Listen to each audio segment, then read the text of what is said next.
nenek kembar. Sampai di puncak Bukit Adijaya dikejutkan oleh dua nenek yang berdiri di depan sebuah rumah kayu kecil. Yang satu Nini Bedul sendiri dan satu lagi inilah yang membuatnya terkejut. Nyai Ganda Laras. Kalau bukan karena dia, aku tidak sudi menyuruhmu naik. Seru Nini Bedul seperti biasa mirip orang marah. Nyai Ganda Laras berdiri mematung sambil menatap tajam bergantian ke arah Adijaya dan Puspasari. Segera saja Adijaya lepaskan pegangannya. Bagus. Ya, laki-laki memang buaya. Mentang-mentang kekasihmu sekarat, sekarang sudah punya gandengan baru. Adijaya menghela napas tenang. Nenek jangan salah paham. Aku baru mengenal dia. Tunjuknya ke arah Puspasari. Gadis ini bersemu merah wajahnya. Juga ada rasa seperti menyayat dalam hatinya ketika mendengar ucapan si nenek. Jangan banyak alasan, bentak Nyai Ganda Laras. Tapi Adijaya tidak mendengarkan ocehan si nenek. Dia memandang berkeliling mencari sesuatu. Lalu berjalan-jalan di sekitar rumah itu. Sampai di halaman belakang. Apa yang dicarinya ketemu. Dia langsung berlari ke sana. Terlihat tubuh Asmarini tengah direndam dalam air yang penuh dengan aneka macam bunga dalam sebuah kolam kecil. Hanya wajahnya saja yang putih itu muncul di permukaan. Dinda. Desis Adijaya menatap Asmarini yang sepertinya tidak sadarkan diri. 3 perempuan telah berdiri di belakang Adijaya. 2 nenek bermuka seram dan 1 gadis yang sedang menahan perasaannya. Ingat ketika Asmarini jadi pengantin yang tatapannya kosong. Adijaya menyimpulkan bahwa si gadis terkena pengaruh gendam. Kemudian Nyai Ganda Laras membawanya ke tempat Nini Bedul yang ahli dalam ilmu gendam. Kemungkinan Asmarini sedang disembuhkan dengan cara begini. Adijaya berbalik, memperhatikan 2 nenek itu satu persatu. Lalu tersenyum lucu. Kalian mirip. Apa nenek berdua kembar? Kalau iya, kenapa? Bentak Nini Bedul. Pantas. Sama-sama galak. Adijaya tertawa. Tapi 2 nenek tetap memasang wajah sinis. Kembali Adijaya berbalik lalu jongkok di dekat kolam yang merendam Asmarini. Tangannya menjulur mengusap pipi gadis itu. Cepatlah pulih, Dinda. Pengaruh gendamnya sangat kuat. Aku tidak berhasil menemukan siapa orang yang telah menggendamnya. Jelas Nini Bedul. Terima kasih Nini Bedul. Kau telah sudi membantu Asmarini agar lepas dari pengaruh dendam. Tentu saja. Bentak Nini Bedul membuat Adijaya kaget. Dia murid saudara kembarku. Jadi aku wajib menolongnya. Ternyata mereka benar-benar kembar. Batin Adijaya. Lantas mau kau apakan gadis ini? Tanya Nyai Ganda Laras menunjuk Puspasari. Adijaya memandang Puspasari yang dari tadi tidak mengeluarkan suaranya. Sebagai pendekar baik hati dan berbudi luhur, aku ingin membantu permasalahan yang menimpanya. Kata Adijaya memandang si nenek sambil tersenyum kecil dan menggerak-gerakkan alisnya. Aku tidak butuh bantuanmu. Sahut Puspasari lalu melangkah pergi. Adijaya jadi canggung. Ingin mengejar si gadis tapi si nenek menatapnya tajam. Percayalah padaku, Nek. Katanya pelan lalu bergegas menyusul Puspasari. Dengan sedikit bujukan akhirnya Puspasari bisa diajak bicara. Baru sebentar kenal. Masa gadis ini sudah cemburu? Pikir Adijaya. Sementara niatnya membantu Puspasari benar-benar tulus. Seharusnya kau menunggui kekasihmu itu hingga sembuh, kata Puspasari. Nada suaranya jelas mengandung kecemburuan. Ada Nini Bedul yang sudah ahlinya. Aku percayakan sama dia. Lagi pula nenek yang satunya itu pasti akan menjaga dia dengan baik. Siapa nenek yang satunya itu? Namanya Nyai Gandalaras. Julukannya Pendekar Pedang Bunga. Dia gurunya Asmarini. Adijaya membayangkan nenek kembar itu. Wajahnya memang mirip bentuk keseramannya. Hanya saja Nini Bedul badannya bungkuk. Adijaya juga yakin, Nini Bedul bukan nama aslinya. Kenapa dia dinamai Nini Bedul? Suatu saat dia akan menanyainya langsung. Kau sudah lama dengan Asmarini? Tanpa merasa peduli apa yang dirasakan Puspasari terhadapnya, Adijaya menceritakan secara gamblang tentang hubungannya dengan Asmarini dari awal bertemu hingga peristiwa menyedihkan yang menimpanya beberapa waktu yang lalu. Sampai di sini Puspasari terkesiap. Ternyata pemuda di sampingnya ini seorang pendekar yang sudah menorehkan namanya di dunia persilatan. Tidak pernah kuduga aku bisa bertemu dengan pendekar yang dibela Maharaja. Adijaya jadi salah tingkah. Lalu sepasang pemuda ini sama-sama terdiam. Mereka telah duduk lagi di batu besar ketika Puspasari dirawat sebelumnya. Bagaimana keadaanmu? Tanya Adijaya. Aku sudah baikan. Terima kasih sudah menyembuhkan lukaku. Tidak perlu sungkan. Aku akan tetap membantumu memulihkan nama baikmu. Mereka saling menatap. Diam-diam hati Puspasari merasa kecil setelah mendengar tentang Asmarini yang ternyata putri seorang patih. Betapa beruntungnya gadis yang akan menjadi pendamping si payung terbang ini. Memang tidak bisa dipungkiri, walaupun baru kenal belum sehari, tapi rasa suka itu memang ada. Wajar saja tampang Adijaya cukup gagah. Siapapun wanita yang melihatnya pasti akan suka pada pandangan pertama. Bagaimana kelanjutannya nanti?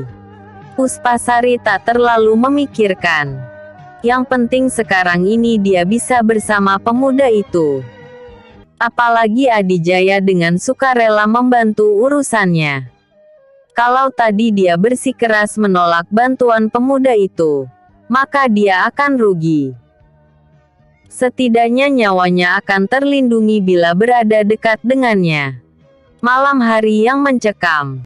Suasana desa tampak sepi. Angin dingin berhembus mengeluarkan suara yang menakutkan. Tidak ada seorang penduduk pun yang keluar pada malam itu.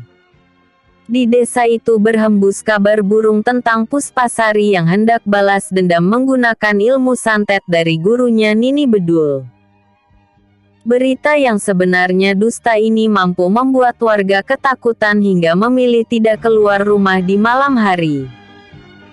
Tidak ada yang berani mendekati rumah bekas tempat tinggal Puspasari. Tadinya para warga ingin menghancurkan dan membakar rumah itu. Tapi mereka takut pembalasan yang mengerikan. Ini malam yang kedua setelah kabar itu berhembus. Kabar yang sengaja dibuat agar dia, si pembuat kabar ini bisa bergerak dengan leluasa melaksanakan niatnya. Di malam pertama dia berhasil membongkar kuburan dan mencuri jasad Rana. Kemudian kuburan itu ditimbun lagi seperti sedia kala. Dan di malam kedua, mayat Lesmana pun berhasil dicurinya. Tidak ada yang tahu dengan kejadian itu. Karena para penduduk diliputi ketakutan yang amat sangat.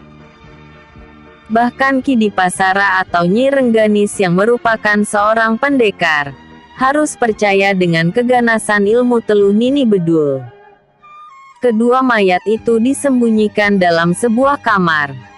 Di rumah yang berada di antara rumah-rumah penduduk yang lain. Dengan beberapa bahan khusus. Bau busuk mayat dapat dihilangkan. Tinggal satu lagi persyaratan yang harus dipenuhi. Terdengar suara perempuan datar. 3 mayat perjaka. Apakah harus dia? Tidak bisa cari perjaka lain? Tanya seorang lelaki seperti mengeluh. Ini untuk memuluskan rencana, agar tersangkanya tetap satu dan alasan yang masuk akal. Tapi sekarang rumahnya telah dijaga beberapa pendekar bayaran. Kau cari akal untuk bisa membawanya keluar jauh dari jangkauan para pendekar itu.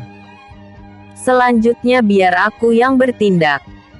Si lelaki terdengar mendesah. Baiklah, akan aku cari caranya. Aku ingin segera menguasai ilmu ini. Lalu akan aku kuasai desa ini. Si perempuan mendengkus sinis. Sinar matanya penuh ambisi dan dendam. Seringai angkuh menghias di bibirnya. Siapakah 2 orang ini? Episode sebelumnya. Nyini Bedul. Episode berikutnya. Mengungkap kebenaran. Pendekar payung terbang. Mengungkap kebenaran. Sejak tewasnya Rana dan Lesmana yang semua orang menganggap Puspasarilah yang membunuhnya. Rumah Ki Basra. Ayahnya Jatnika selalu dijaga beberapa pendekar bayaran. Ki Basra termasuk orang kaya di desa itu. Jadi dia bisa menyewa pendekar untuk melindungi anaknya dari incaran Puspasari. Jatnika adalah pemuda terakhir yang berhubungan dengan Puspasari sebelum gadis itu menghilang. Puspasari membalas dendam kepada setiap pemuda yang telah mencampakkannya. Jatnika salah satunya. Memang sejak peristiwa pengejaran Puspasari hingga sampai bertemu dengan Nini Bedul, gadis itu tidak muncul lagi. Namun, penjagaan tetap dilakukan hingga keadaan benar-benar aman. Aman di sini berarti kematian Puspasari. Tapi bila gadis itu tewas, pembalasan Nini Bedul akan lebih mengerikan. Begitu pemikiran warga. Jika ingin lebih aman, maka Nini Bedul juga harus dilenyapkan. Tapi bagaimana caranya?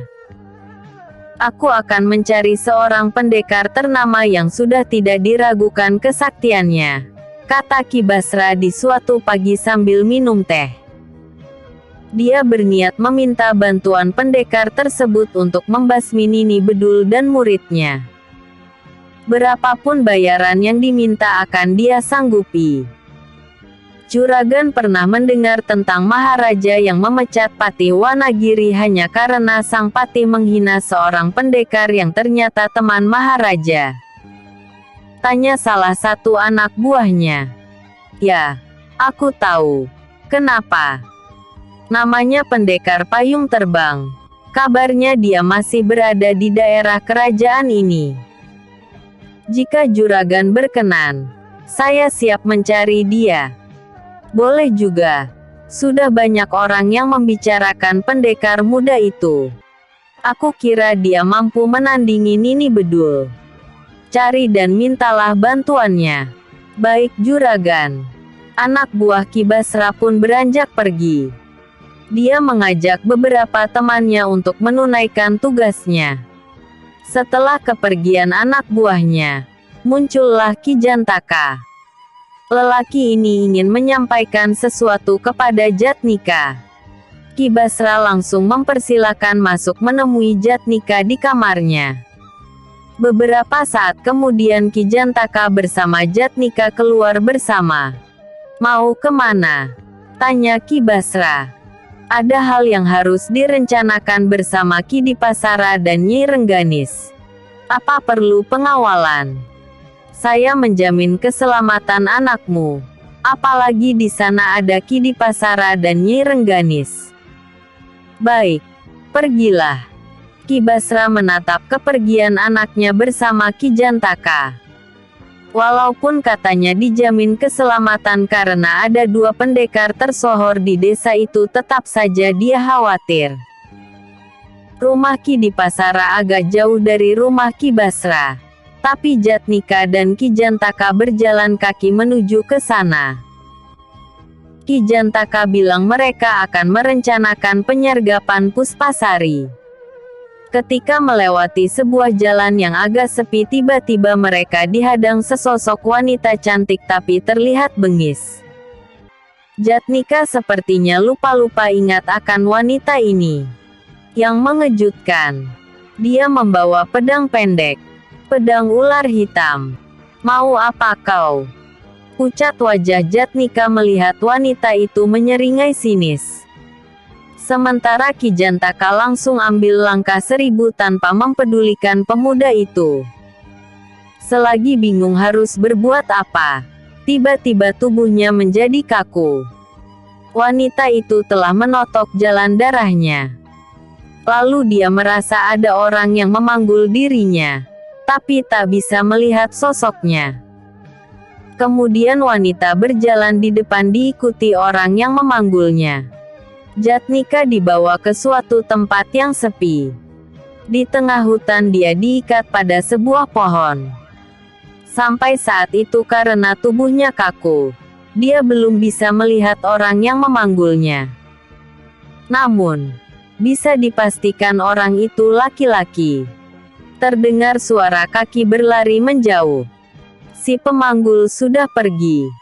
Tinggal wanita cantik tapi bengis itu berdiri di depan Jatnika. Dengan pedang ini, orang akan menyangka Puspasari lah yang telah membunuhmu. Wanita itu tertawa menyeramkan. Matanya berkilat-kilat bagai singa hendak menerkam mangsanya. Jatnika yang kaku bisa merasakan hawa membunuh yang begitu pekat. Pemuda ini seperti sering melihat wanita ini, tapi dalam penampilan berbeda. Terlihat tua, tapi yang dia lihat sekarang lebih muda seperti gadis. Wajahnya mirip dengan yang tua. Apakah wanita ini anaknya? Wanita ini mengangkat pedang ular hitam, bersiap menusuk jantungnya.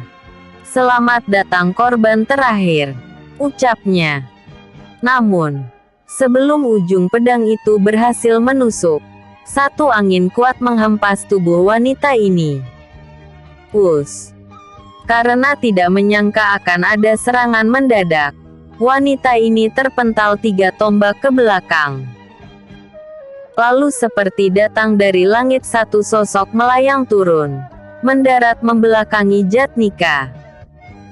Seorang wanita tua yang rambutnya sudah memutih dan wajahnya keriput. "Berani sekali kau mencampuri urusanku." Wanita bersenjata pedang langsung menyerang. Pedangnya membabat ke arah leher, tapi hanya memotong udara. Wanita tua berambut putih dengan mudah menghindar, malah sempat kirim pukulan balasan. Si cantik berpedang tarik badannya demi menghindari pukulan lawan. Meski tangan kosong, tapi bisa merasakan kekuatan yang besar di baliknya. Dia tidak mau berlaku ceroboh. Kejap berikutnya dia punya kesempatan menyerang lagi. Diputar pedangnya mengurung pergerakan lawan. Tapi wanita tua itu gerakannya begitu lincah seperti seorang gadis sehingga kelebatan pedangnya mampu dihindari. Seseorang di atas pohon tengah mengawasi pertarungan itu. Beberapa saat kemudian datanglah 2 orang, Ki Basra dan Jantaka. Orang di atas pohon sudah menduga hal ini. Terlihat Ki Jantaka terkejut menyaksikan 2 wanita sedang beradu jurus. Ketika beberapa orang sewaan Ki Basra datang dan hendak mengeroyok wanita yang menggunakan pedang, Ki Jantaka langsung menahannya. "Tahan dulu." Awalnya Ki Basra mengira wanita bersenjata pedang ular hitam itu pastilah Puspasari. Begitu juga anggapan orang-orang sewaannya. Tapi setelah diperhatikan lebih jelas, ternyata bukan. "Sukawati!"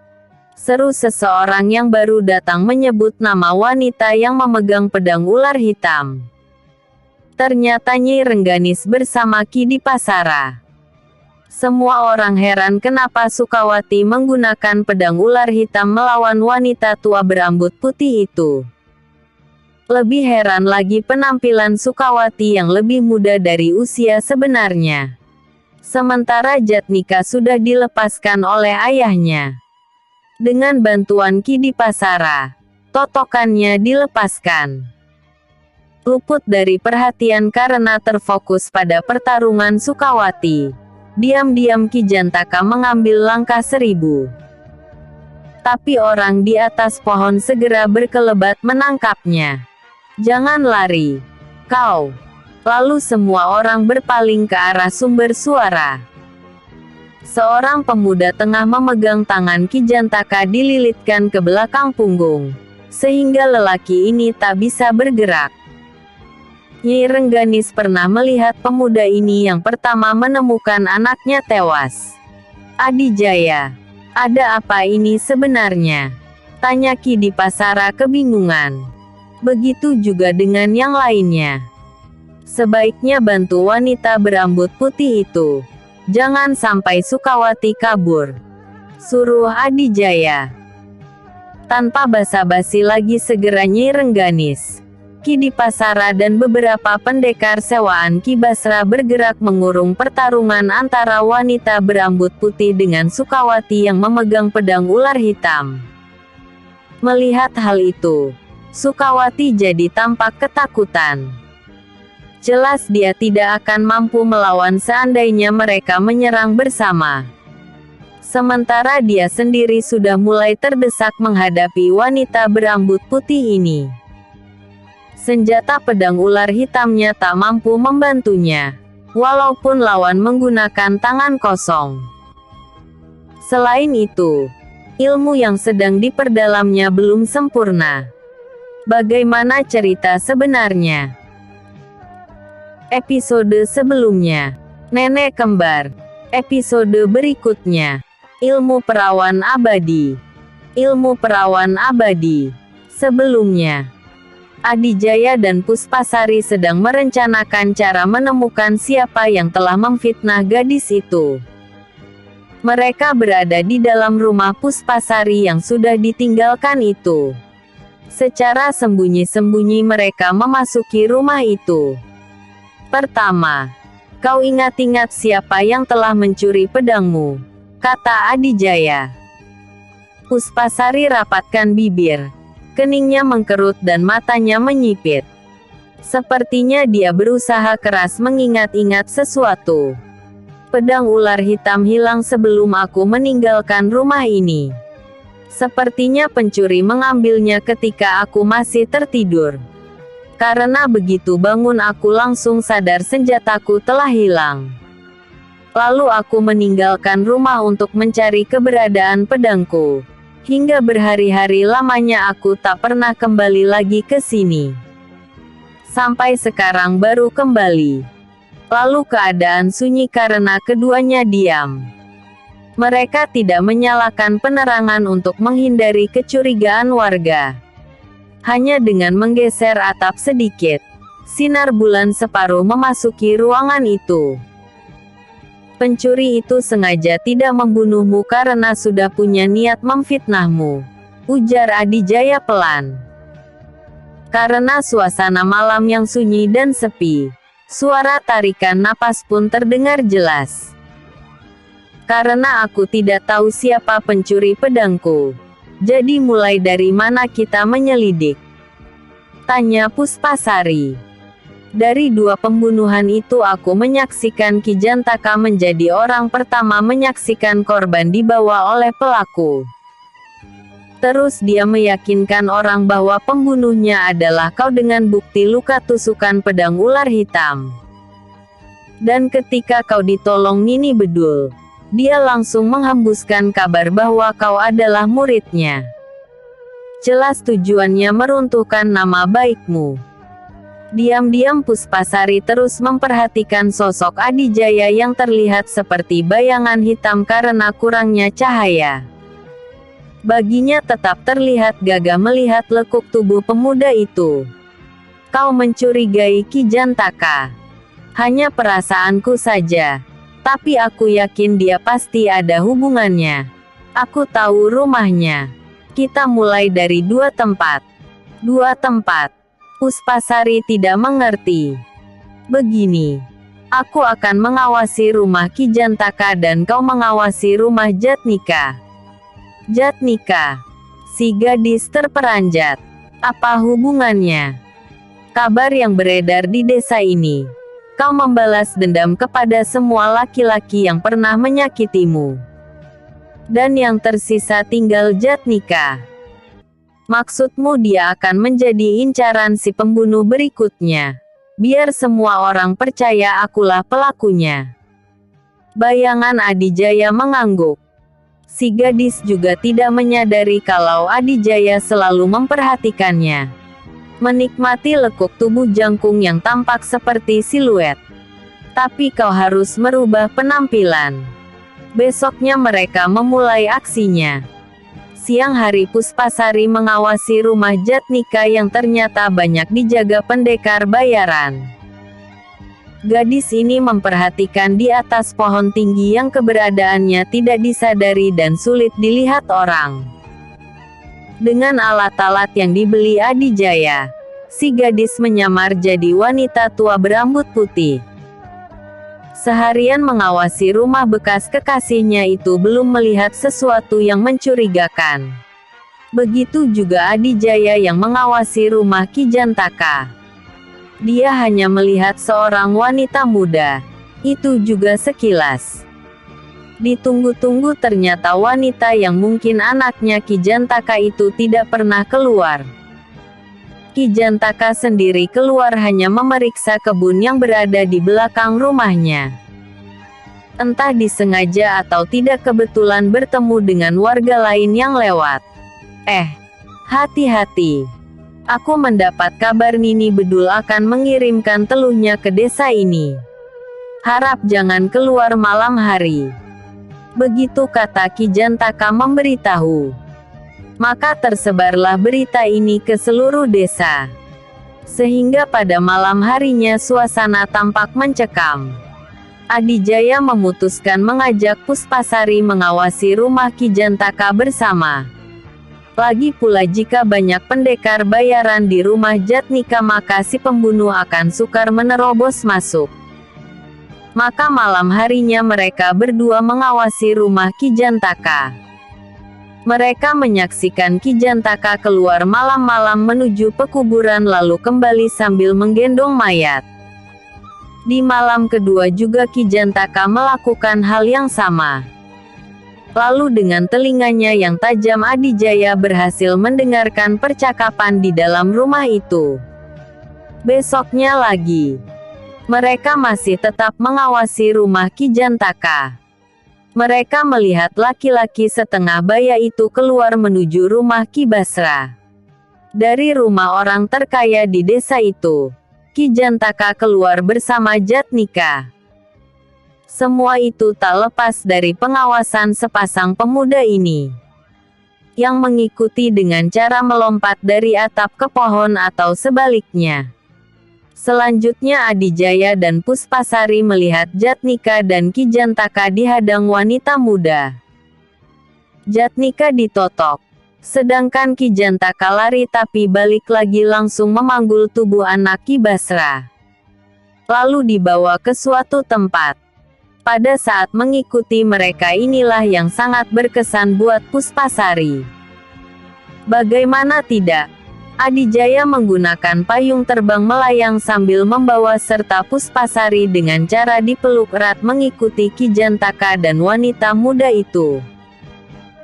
Karena gerakan melayang Adijaya yang halus dan tidak meninggalkan suara, mereka yang di bawah tidak menyadari kalau mereka sedang dibuntuti.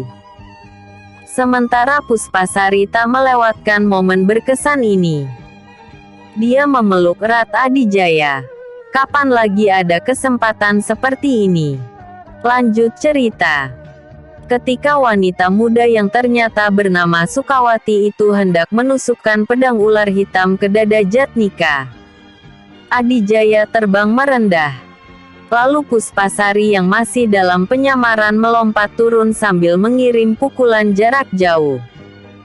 Selanjutnya sampailah ke cerita sekarang. Sukawati dikurung beberapa orang. Sementara Ki Jantaka tak berdaya di tangan Adijaya. Sukawati sudah kehabisan tenaga. Akhirnya dia terjengkang ambruk. Pedangnya lepas. Dua orang pendekar bayaran segera memegang dua bahu wanita itu, bermaksud mencegah agar tidak bisa kabur.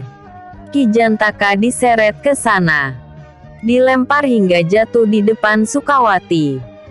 "Jantaka, sebaiknya kau jelaskan semua," perintah Ki Dipasara. Laki-laki setengah baya itu gemetar ketakutan. Keringatnya bercucuran. Dia tahu nasib buruk akan menimpanya. Ada baiknya dia menjelaskan semuanya. Mungkin saja akan mengurangi hukuman yang akan dia terima. Istriku Sukawati berambisi ingin menyempurnakan ilmu perawan abadi. Tapi syaratnya harus menumbalkan dan memakan mayat 3 laki-laki yang masih perjaka. Dia mencuri pedang ular hitam milik Puspasari. Digunakan untuk membunuh sasaran juga untuk mengalihkan tuduhan. Ki Jantaka terdiam menunduk. Pantas saja para Sukawati tampak lebih muda dari usianya. Rupanya memiliki ilmu yang sebenarnya dibilang ilmu sesat. Karena selain menjadi tampak lebih muda, ilmu ini juga mengubah pemiliknya menjadi berwatak jahat. "Jadi yang membunuh anakku dan Lesmana itu istrimu?" bentak Nyi Rengganis. Adijaya baru tahu kalau Sukawati itu istrinya Ki Jantaka. Kemarin dia mengira putrinya. Ki Jantaka mengangguk sambil menangis sesegukan dan memohon ampun. Sementara Sukawati tampak pucat bagai mayat, tak ada sinar kehidupan lagi di matanya. "Tapi nyawa harus dibayar dengan nyawa," seru Nyi Rengganis. Tangannya bergerak. Tahu-tahu pedang melesat cepat langsung menembus jantung Sukawati. Jelek. Sukawati langsung terkulai. Nyawanya melayang. Secara perlahan tubuhnya berubah dari cantik dan muda menjadi tua dan keriput, bahkan lebih tua dari usianya. Ki Jantaka semakin meraung-raung melihat kematian istrinya yang mengerikan. Puspasari sudah melepaskan penyamarannya. Semua orang memandang ke arahnya. "Maafkan atas tindakan kami tempo hari," kata Ki Dipasara. Gadis ini hanya tersenyum manis. "Apa benar sekarang kau muridnya Nini Bedul?" tanya Nyi Rengganis. "Tentu saja bukan," tukas Puspasari segera. Ki Basra mendekati gadis itu. "Sebagai permintaan maaf, bagaimana kalau kau kunikahkan kepada Jatnika?" Si gadis terkejut dan salah tingkah. Wajahnya memerah. Dia melirik ke arah Adijaya. Pemuda itu hanya tersenyum nakal. Episode sebelumnya mengungkap kebenaran. Episode berikutnya, tragedi di pagi hari. Tragedi di pagi hari. Kasus yang akan dihadapi Adijaya kali ini agak mirip dengan kasus sebelumnya. Simak saja ceritanya. Jangan lupa like, vote dan tipsnya. Di Desa Wangun, ada satu keluarga yang cukup terpandang. Bukan karena kekayaannya, tapi karena sifat baik kepada semua orang. Suka menolong tanpa pandang bulu dan hal baik lainnya. Di suatu pagi ketika mereka sedang sarapan, Arum belum bangun. Tanya Kibarna kepada istrinya ketika baru saja duduk di lantai kayu, di mana di tengahnya telah terhidang makanan. "Loh, iya. Tidak biasanya dia kesiangan," sahut Nyi Karti yang baru saja menghidangkan sarapan. Lalu bergegas menuju kamar anak sulungnya yang sudah gadis tanpa menunggu perintah sang suami. "Arum, Arum Honje," panggil Nyi Karti sambil mengetuk pintu kamar pelan-pelan. Namun, tak ada jawaban. Suasana tampak sepi. Sudah siang begini kok belum bangun? Biasanya paling pagi dia udah dandan. Batin sang ibu. Sekali lagi si ibu mengetuk. Kali ini agak keras setengah menggedor. Arum. Bangun. Neng. Tetap tak ada jawaban. Perasaan khawatir mulai menyelimuti sang ibu. Pikirannya menduga hal yang bukan-bukan. Takut terjadi sesuatu kepada anak gadisnya yang sudah berumur 18 tahun. Bagaimana, Ambu? Tanya Ki Barna di depan dengan suara agak keras. Tidak tahu, Abah. Perasaan saya jadi tidak enak. Suara Nyi Karti bergetar seperti hendak menangis. Ki Barna lekas menghampiri lalu menggedor pintu lebih keras lagi. Arum. Arum. Ada apa ini? Abah. Ambu. Tanya Randu. Anak kedua sekaligus bungsu dari pasangan ini. Dia baru muncul dari belakang. Tetehmu. Tidak biasanya kesiangan. Dipanggil-panggil tidak menyahut. Jawab ibunya. Ambu jadi takut. Bah. Ujarnya kemudian. Tenanglah. Ambu. Sahut Ki Barna, suaranya agak gemetar menampakkan kecemasan juga di raut mukanya. Dobrak saja pintunya. Usul Randu. Tidak. Sanggah sang ayah. Coba kamu lihat dari jendela kamarnya. Bergegas Randu keluar menuju samping rumah di mana terdapat jendela kamar kakaknya. Remaja yang baru berumur 15 tahun ini terkejut ketika melihat jendela kamar itu sedikit terbuka. Lalu dia membuka lebar-lebar jendela terus kepalanya nongol ke dalam. Gusti Nu Agung. Teriak Randu kencang saking terkejutnya sampai terdengar ke telinga ayah dan ibunya. Ada apa? Randu. Teriak Nyi Karti semakin cemas. Dadanya berdebar kencang. Keringat dingin mengucur. Dari teriakan anak lelakinya jelas ada hal buruk yang menimpa Arum Honje. Sementara Ki Barna menahan napas agak lama. Menahan resah yang melanda. Di sebelah sana Randu melompat ke dalam kamar melalui jendela. Dadanya bergemuruh, perasaannya seperti melayang tak karuan. Ia menahan emosinya. Yang dilakukannya adalah segera membuka pintu kamar agar orang tuanya bisa melihat keadaan. Begitu dibuka, Abah. Hanya itu seruan yang keluar dari mulut Randu. Dengan wajahnya dia menunjuk ke dalam lalu menghambur keluar. Suami istri ini segera melihat ke dalam. Gusti Hyang Widi. Kejut Ki Barna. Arum. Nyi Karti lebih parah lagi. Dia berteriak lebih histeris, tak bisa menahan perasaannya. Seketika sekujur badannya bagai tak bertulang. Pandangannya buram. Kepala pusing lalu terkulai tak sadarkan diri. Pagi yang tragis. Suasana berkabung mewarnai penguburan jasad Arum Honje. Adijaya dan Puspasari tampak menghadiri pemakaman itu. Puspasari sangat terkejut ketika mendapati kabar sahabatnya tewas terbunuh di kamarnya. Gadis itu segera meminta bantuan Adijaya untuk mengusut pembunuhan yang terjadi atas Arum Honje. Sebelum dikuburkan mereka telah memeriksa keadaan putri sulung Ki Barna itu. Arum Honje tewas dengan cara dicekik. Dari jasadnya yang sudah kaku, kemungkinan pembunuhan itu terjadi saat tengah malam tadi. Ada hal yang mencolok dalam peristiwa pembunuhan ini, yaitu si pembunuh meninggalkan tanda jejak berupa goresan luka berbentuk silang di paha korban. Sepertinya pelaku sengaja meninggalkan petunjuk. Tapi entah apa maksudnya. Sampai acara pemakaman selesai, Adijaya belum menemukan petunjuk lain selain tanda silang itu. Sebagai penyelidikan awal dia akan menanyai Puspasari terlebih dahulu karena gadis itu merupakan sahabat dekatnya. Apakah Arum Honje mempunyai musuh? Dia disukai banyak orang. Walaupun ada yang membencinya, tapi akan sulit mencarinya. Jelas Puspasari. Punya kekasih.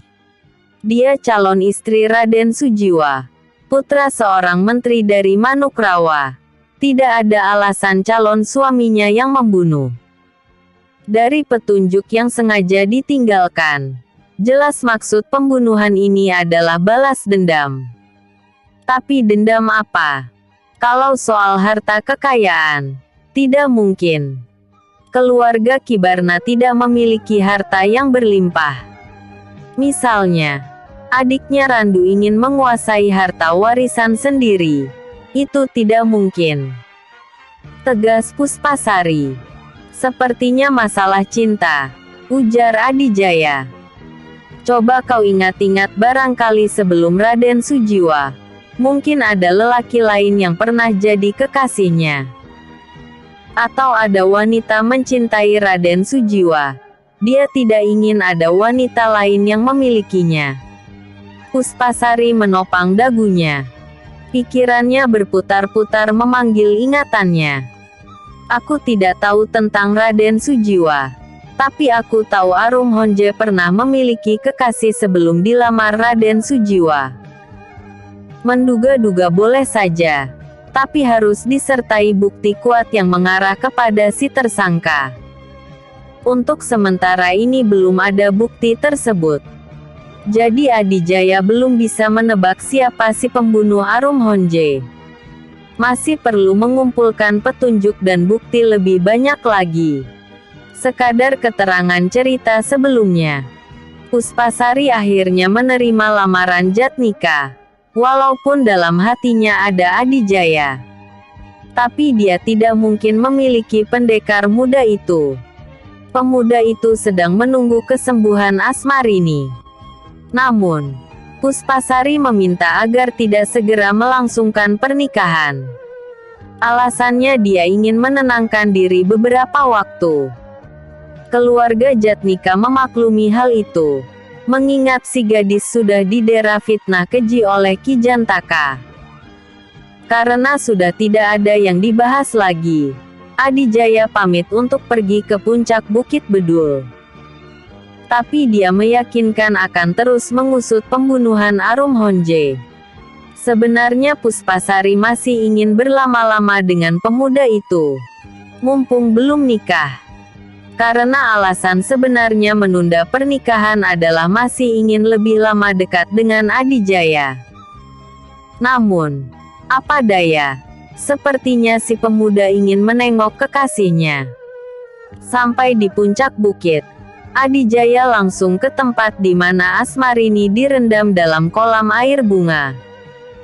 Dinda, apakah kamu tidak kedinginan berendam terus? Tanya Adijaya seolah-olah gadis mungil itu mendengar ucapannya.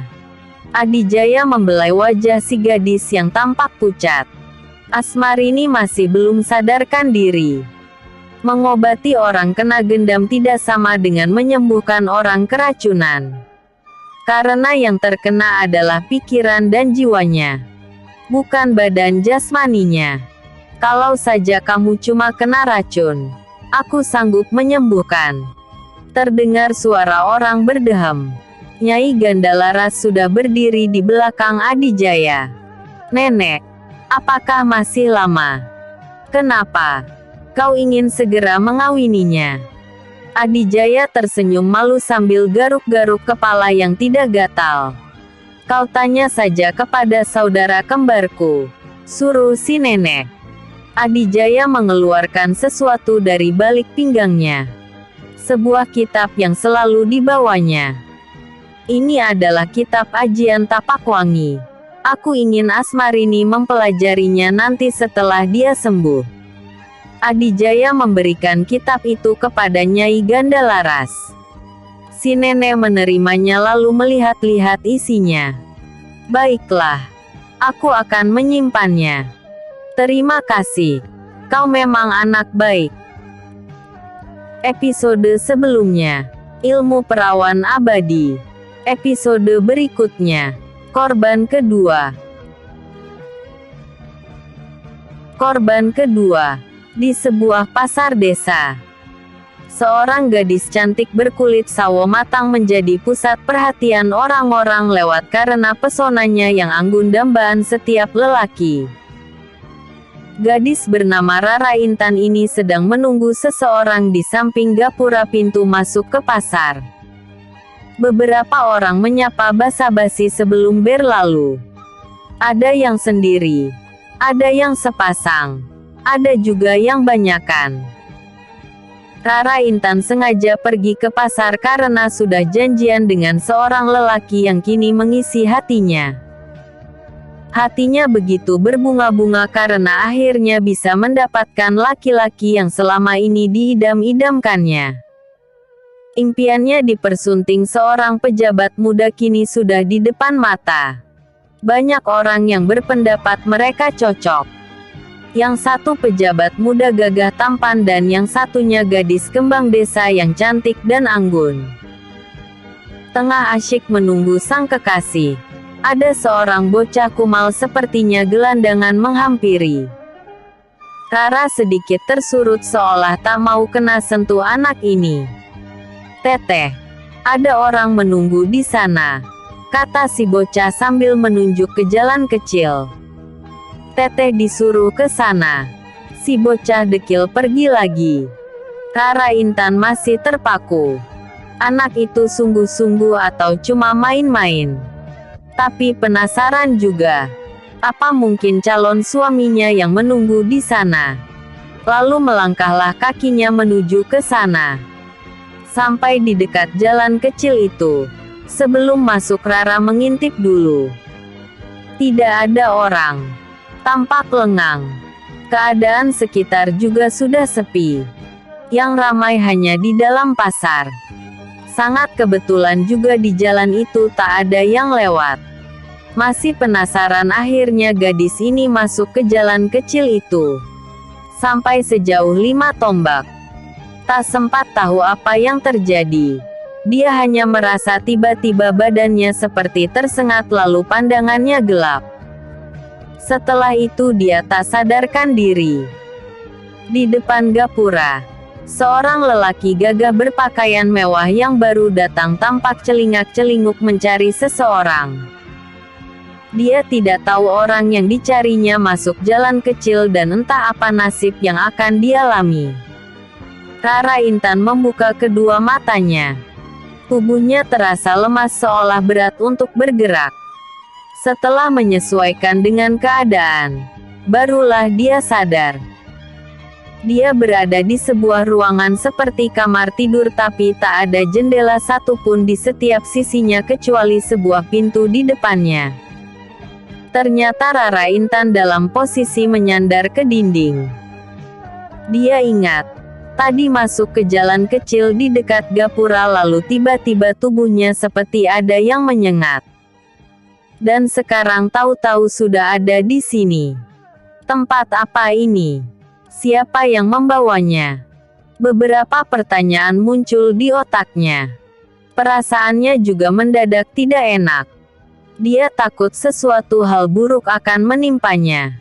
Suasana tampak remang. Cahaya datang menembus dari atap yang sudah tak rapi. Tak terurus. Seperti di dalam kamar rumah kosong. Tidak terdengar suara apapun di dalam atau dari luar. Sepertinya ini tempat yang terpencil. Rara Intan tak mampu menggerakkan badannya. Efek sengatan tadi sangat kuat bagaikan menyedot habis darahnya. Benda apa yang menyengatnya? Apa mungkin itu sebuah ajian ilmu kanuragan? Pintu terbuka. Seseorang masuk. Seorang lelaki. Dan sepertinya Rara Intan mengenalnya. "Kau," ucap Rara Intan lirih akibat masih terasa lemas seluruh badannya. Walaupun ruangan agak gelap tapi Rara Intan masih bisa mengenali laki-laki itu. Lelaki yang mengenakan pakaian serba hitam ini tersenyum. Senyum sinis.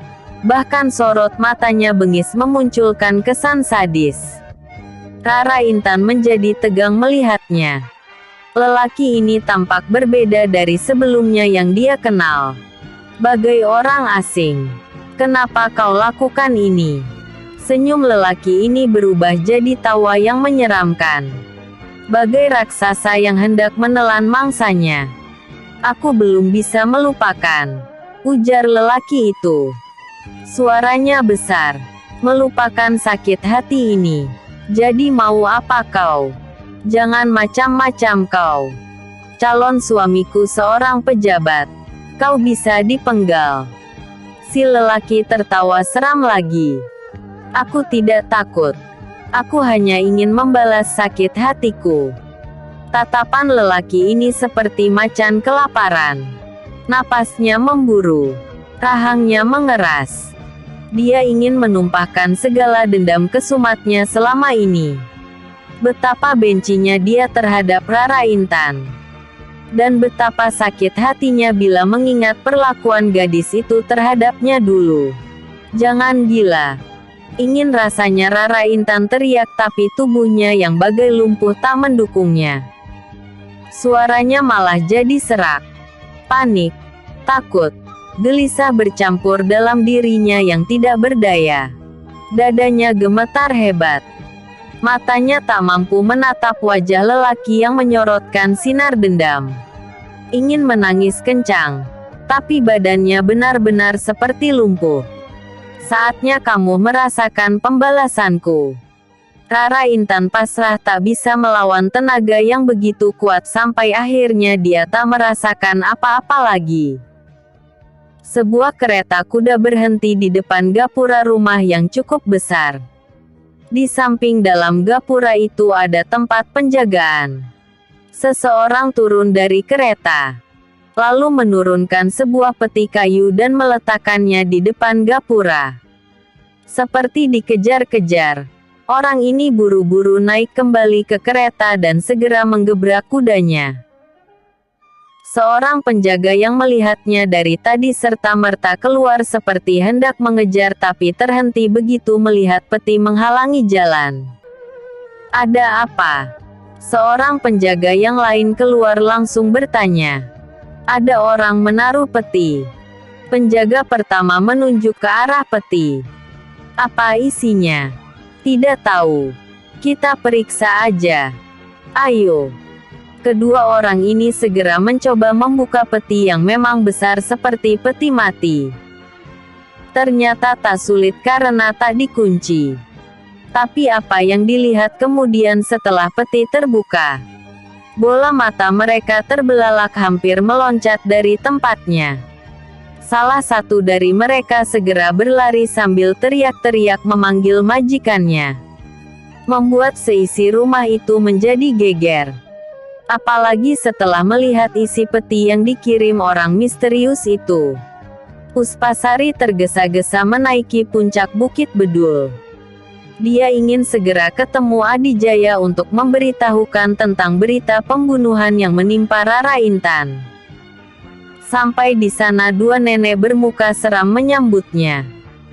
Si gadis jadi segan dan agak takut sedikit.